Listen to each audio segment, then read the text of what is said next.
Welcome to Down the Garden Path. I'm your host, Joanne Shaw, landscape designer and plant lover. I enjoy discussing down-to-earth tips and advice to help you seasonally manage your garden and landscape, and I also aim to bring you interesting and relevant topics to educate you all about the landscaping and horticultural industry.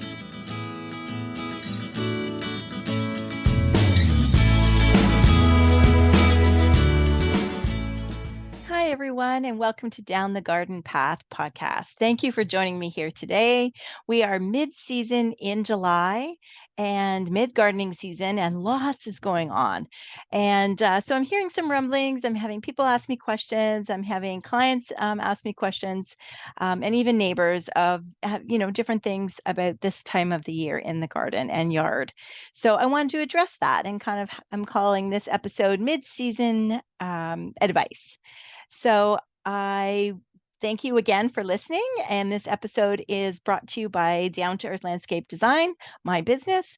As a landscape designer, I love helping people design and create a beautiful all-season garden in their home as low maintenance as possible. And then I, with the podcast and my newsletter, try to help them support them in even making it more low maintenance because of the advice and the timely tips that I give. So thank you for listening to this episode of Down the Garden Path. Now, this time of year, everybody is saying, we just had a client email us too about, I'm working on something else, so now I know I need to wait before I can plant.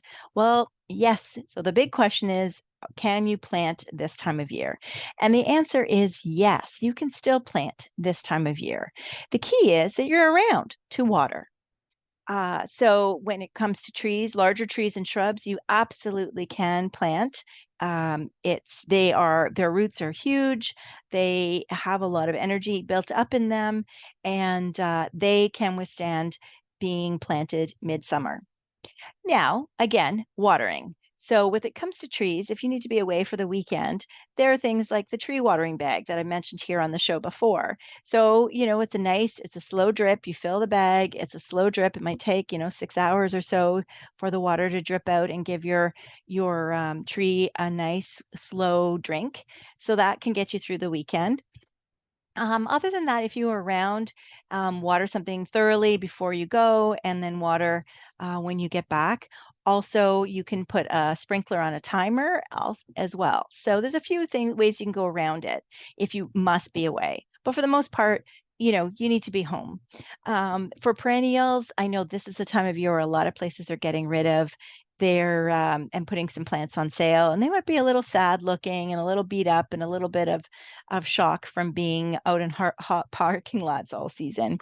So don't go by what the plant looks like above the pot because it might be sad, but you want to look and make sure that there are healthy roots. So if there are healthy roots and you're getting a good deal, then absolutely go ahead and purchase it. Go ahead and plant it. Not much might happen. You might need to do some trimming back, some deadheading. So not much might happen this season, but if the roots are good, and that's the most important part, then by next year, it's going to be great. And you're going to be very happy that you got such a good deal on that plant. So that's the most important thing, is making sure you are putting in something that's healthy, as well as you are around to make sure it gets enough water, especially in a drought. Like we've been getting a lot of rain. So if there's a lot of rain in the forecast and things are going to be watered by nature, it's less urgency compared to if we were heading into, a 2-week drought or something like that. So there's no reason to put off planting anything. Now's often a good time because you see where the holes are, you see where you need plants filled in, a color filled in, you see where you need shade with a shade tree. So don't hesitate, whether it's adding to your new garden, if you want to, or adding to your existing garden or creating a new garden. It's perfectly fine to plant now. Especially, if you go to reputable garden centers that are taking better, that are irrigated and taking good care, then those plants are really doing well. Or a grower, like I buy from the grower, they're being irrigated, they're being looked after very well. So the plant's going to rebound once it gets in the ground in its new garden very easily. So that's good to know. The other thing is that sometimes people panic with the thinking the summer and watering, that sometimes, often, the symptoms of overwatering look the same as underwatering. So if you are watering something and it's still not bouncing back or still not looking well, then really stick a screwdriver, stick a stick down. I always love my old wooden spoon. Buy yourself a new wooden spoon and get from the kitchen and get your old one and just stick it in. And if it's all wet and muddy at the end, then the water is getting down there. You just need give the plant a bit of time in order to absorb it and to take up the water into its stems. So yes, so don't put off what you can do later if you want to do it now. Sometimes people are on vacation now and you want to do it now versus waiting into September. We don't know what these days with the fluctuating weather, we don't know what we're getting. So I think the biggest key is being around, having the time, certainly getting a good deal, and yeah, I think go ahead and plant. My second piece of midsummer advice is, in addition to it being this time of year, mid-July, is Japanese beetle season. Now, this topic brings up so many opinions and so many comments, no matter how you bring it up. But as soon as you mention it, so there are the diehard people who go around every morning with a soapy water in a bucket and kill all the Japanese beetles that way. And if you have time, go right ahead. Many of us do not have that time to do that and to do that level of inspection, and especially when the beetles might be only in one or two plants too. So I really strongly believe that the traps work. The key, and there's lots of naysayers online, and there are lots of people who are going to tell you, no, no, they're going to bring more. You're going to get all your neighbors' bugs. You're going to get the whole street's bugs. You need to read the instructions. You need to make sure there's only one trap within that area. So you don't need one if you're in a dense neighborhood and suburbia, like most of us are. You don't, your neighbors and you all don't need your own traps. So you really need to look at the spacing. So I adjust my headset here. The spacing, and really keep to that. So you and your neighbors might be able to take turns. One year you buy it and it covers all three of you, and one year the next person buys it and it covers all three of you. So that is the biggest thing. The other thing is location.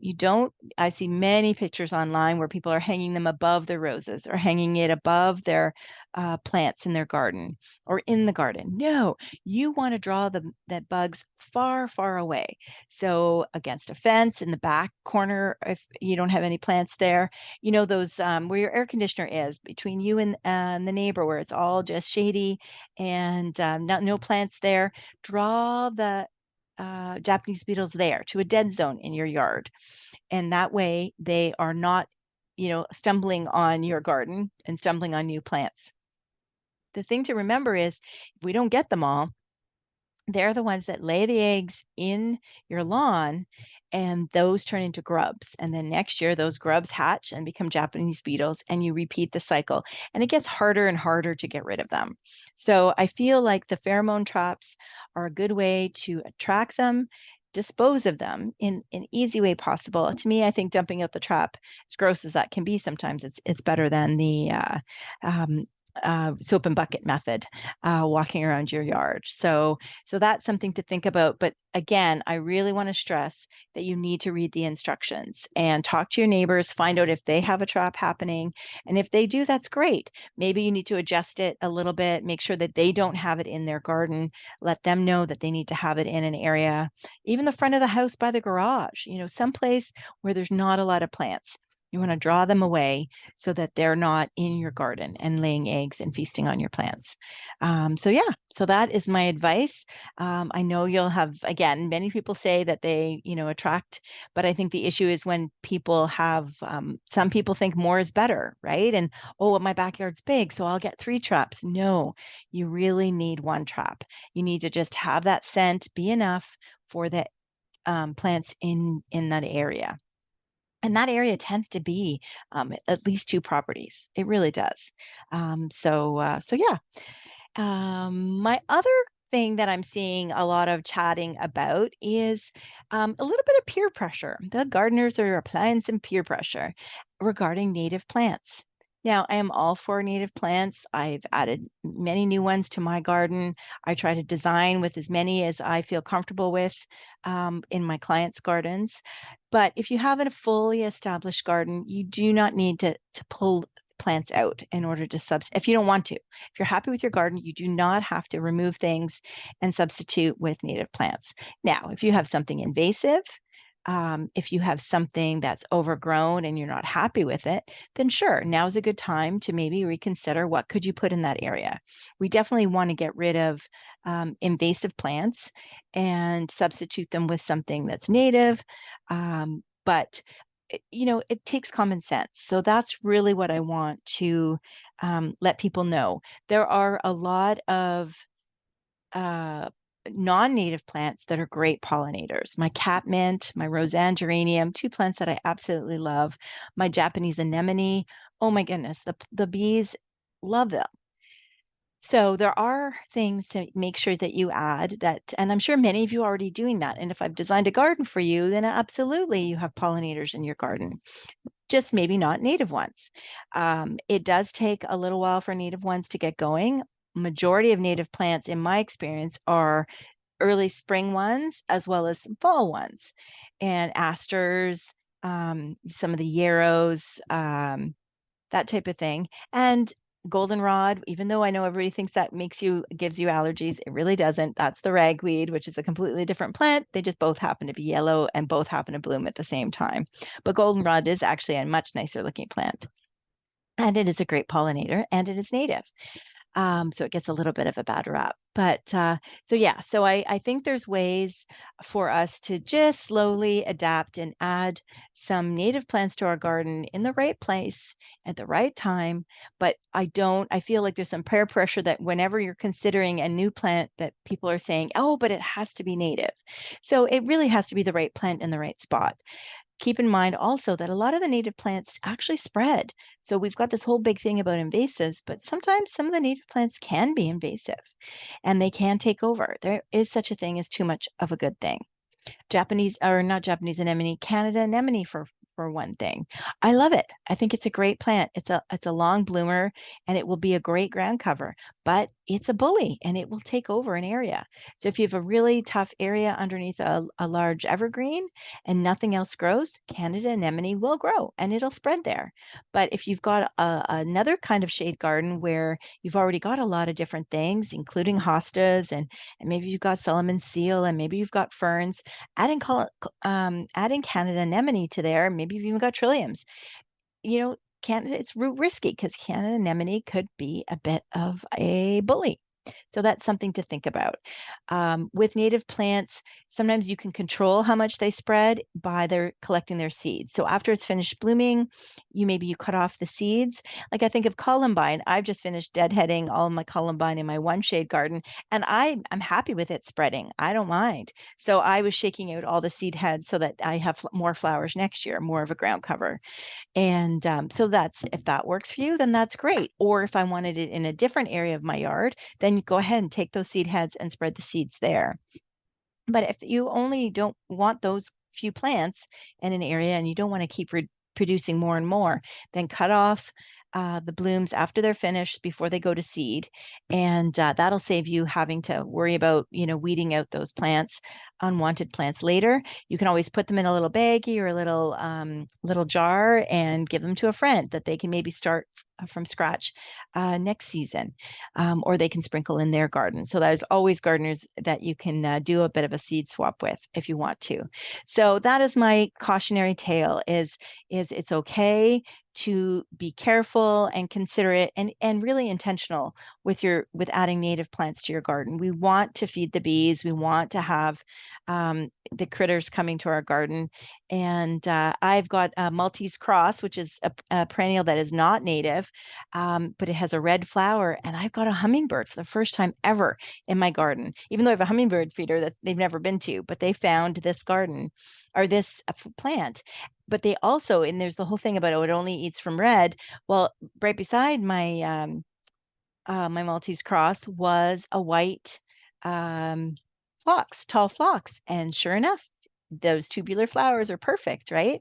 And the hummingbird was feeding from there as well. So they will come. There's lots of pollinator plants, and there's a lot of great native plants. So if this time of year, if you're looking to add something, you can look for. The other good thing is some are slow to get going. So butterfly weed is one of those. It's that orange. It's a popular plant for monarchs. But it's hard to get going. And sometimes in the spring, it's a really small plant, and then it gets kind of covered and hidden and falls apart. Has it for me. But this time of year, you might actually be able to find one in 1 gallon, like a substantial type of plant, and have better success in growing it. So it has an orange flower, likes dry, sandy soil. So that's something you could add this time of year. Liatris, tall purple spikes, you can find them in white as well.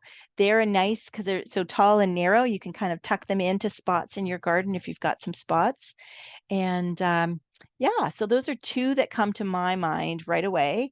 There's always the native coneflower, but again, that's something that can really seed badly. I'm battling that in my garden right now. Um, if you do have a spot for a shade plant, or sorry, a shade shrub, I would suggest looking for an oak leaf hydrangea that is native.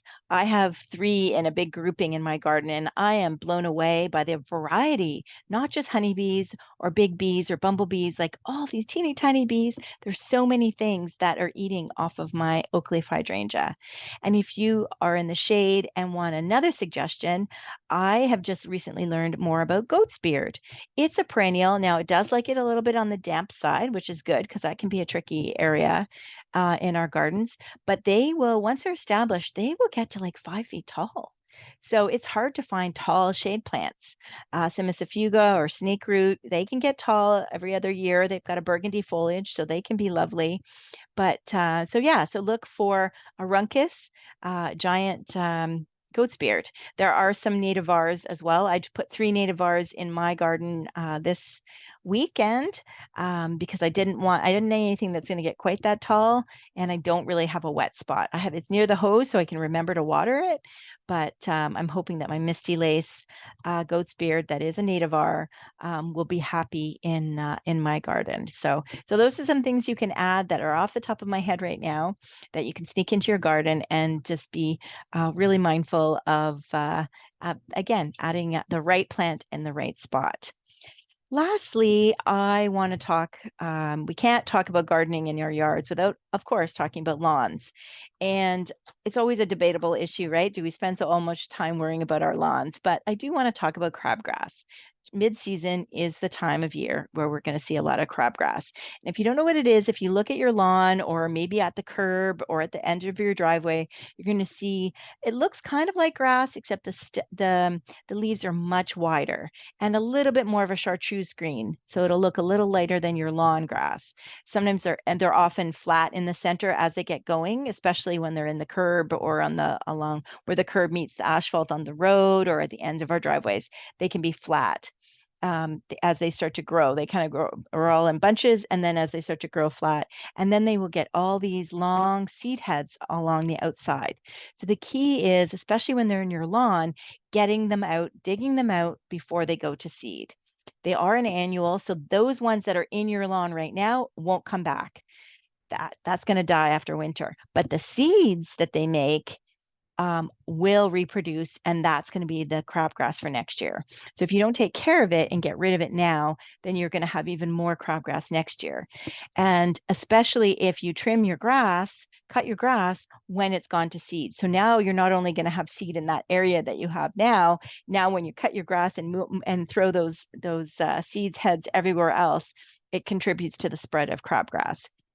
So one little tip that I was thinking is, as much as it's beneficial to leave your grass clippings on the grass, I think if you have a lot of crabgrass or a lot of weeds in general, then it's probably best to bag your grass for a couple of weeks, especially with the big growing season, July, August, and beginning of September for the weeds. And then that way, those weed seeds will not be back in, you're not spreading them and then you're not introducing them back into your lawn, and hopefully you can get on top of them in the spring. A pre-emergent, so something that you can put down in the lawn in the spring that will prevent weed seeds from germinating. So that's something that you can also, if weeds are a concern for you, that's something you can do. So it sticks to the plant and it prevents them from germinating and creating seed. Um, and that usually takes, it's not an immediate thing because all these products are more natural and less chemical for our health, which is good. So it takes a few treatments before they work really well in the garden. So those are my ideas, is to really take it easy. But if you can go around and dig up the clumps of crabgrass, I did invest in one of those little burners. So if you see those weed burners, Lee Valley has one. Um, it has like a little propane canister like this big, and I attach it and I go around and I can. Now the thing is that it burns, especially in the sidewalk, right? It burns it burns the weeds, so it makes them disappear. It kills them, I should say. It kills the weeds, but they don't necessarily disappear. So now you've got dried up weeds in your interlock or on the edge of your driveway or the road curb and things like that. So, and in your lawn now, I think you will have. But I think in that case, in the lawn, if you've burnt it, the good grass is going to grow in very quickly and fill that area. So that's something to think about. So that's a handy tool. And I don't, again, all these products that I mentioned, I have no skin in the game or anything. These are just things that I use in my own garden. My one neighbor swears by removing the weed and dropping some salt, like the de-icing salt from the winter. She drops those in the holes to make sure that nothing grows back. So that's how she is assured that she won't have any problems. And believe me, their lawn is the best on my street. So those are my tips, and then my mid-season advice from lots of things I've seen online and customers and clients asking me. So I want to get everybody assured that there's still lots of time for gardening, lots of time for enjoying. I hope you're sitting out there and enjoying your garden. If you need anything from me, please let me know. I can deliver plants if you need. I can come by and do a quick consultation to see what plants you might need, or even help you if you do want some help with native plants and what situation and what area that you have. I would love to help. So, and if you are virtual and not in the GTA or Durham region, then reach out as well, and maybe we can have a quick Zoom, or you can send me some photos, and we can do an online consultation. This season. So yeah. So again, this episode is brought to you by Down the Garden Path, or sorry, it is Down the Garden Path podcast, but it's brought to you by Down to Earth Landscape Design. My book, please reach out if you want a copy of my book. There's a link on my website that helps you with the timely tips of what to do. And July and August and September can start to get, there's specific things you need to do at specific times. So my book really helps with that. So have a look. It is available by the same name as the podcast, Down the Garden Path, and it is available on Amazon US and Amazon Canada. So thanks everybody for listening. I love bringing you helpful and timely topics and tips to help you with your garden. If you have something specific you want to hear about, please drop me a note and let me know. You can reach me at joanne@downtoearth.ca, and that's number 2. And I also hope that you listen to the past episode on permeable landscaping, especially with the big rainstorm the GTA was hit with. I think this is going to become more and more of an issue, and we're going to need to really change the way we do some of the landscaping and some of the materials in our yards to make sure that we're dealing with the water. So depending on where you live. So some areas already are doing that. They have to have 50% permeable in their property. I know the city of Toronto does that. So I think more and more municipalities are going to move towards that, and we're going to have to be able to do less paving and less interlocking unless we're using permeable products. So have a listen. Romex products, with my interview with Romex, Dave Maxwell from Romex. So I know you will enjoy it. Again, thank you for listening, and I look forward to talking to you again next week. Bye for now.